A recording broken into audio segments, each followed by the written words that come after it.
Welcome to the InfoWars Nightly News. It is Tuesday, November 12th, 2013. I'm Leanne McAdoo, and here's what's coming up tonight. Tonight, it's not just the internet. Homeland Security is listening and following you in public places. A breaking InfoWars exclusive investigation. And caught on tape, Obamacare navigators coached to lie and partisan groups illegally masquerading as nonprofits. All that and more on tonight's InfoWars Nightly News.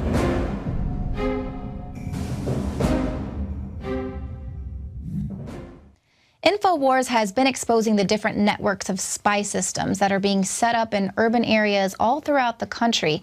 They're going largely unnoticed and most likely ignored. We've got both the gunshot detectors as well as the IntelliStreet's light fixtures that can record conversations in real time. But now, Paul Joseph Watson has another SpyGrid exclusive. This one is taking place in Seattle. The DHS has funded the installation of white boxes that can track the population of the entire city using Wi-Fi networks that can record the last 1,000 locations of a person using their cell phone's MAC address.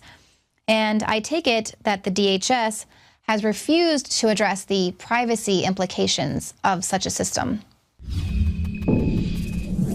That's right, Leanne. While refusing to address privacy concerns, the Department of Homeland Security is funding a network of Wi-Fi hubs attached to utility poles in Seattle, which have the capability of tracking the last 1,000 locations of any person carrying a cell phone.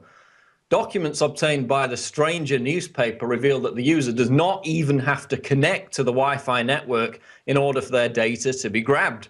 So-called rogue or unassociated devices can be geolocated by the secretive Wi-Fi hubs.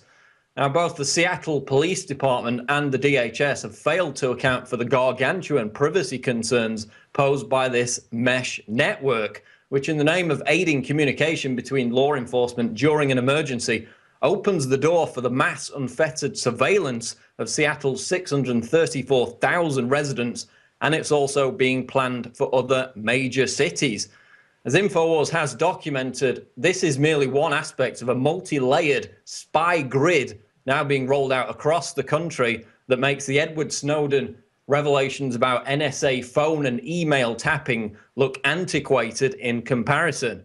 The company behind IntelliStreet's smart light poles now being installed in major cities like Las Vegas admits that the devices can analyze voices as well as act as surveillance cameras and track people via RFID tags. ShotSpotter gunshot detectors, now installed in over 70 major US cities, can also record conversations using microphones, the New York Times reported back in 2012. This represents a massive threat to whatever privacy we have left, and yet it's being rolled out with little or no public debate. Now back to Leanne in the studio with more news. Now you can watch The Alex Jones Show live as it happens at Infowars.com/show. You'll find links to all of our content there and a free 15-day trial for Prison Planet TV. More than 60 movies and documentaries all in one place at Infowars.com/show.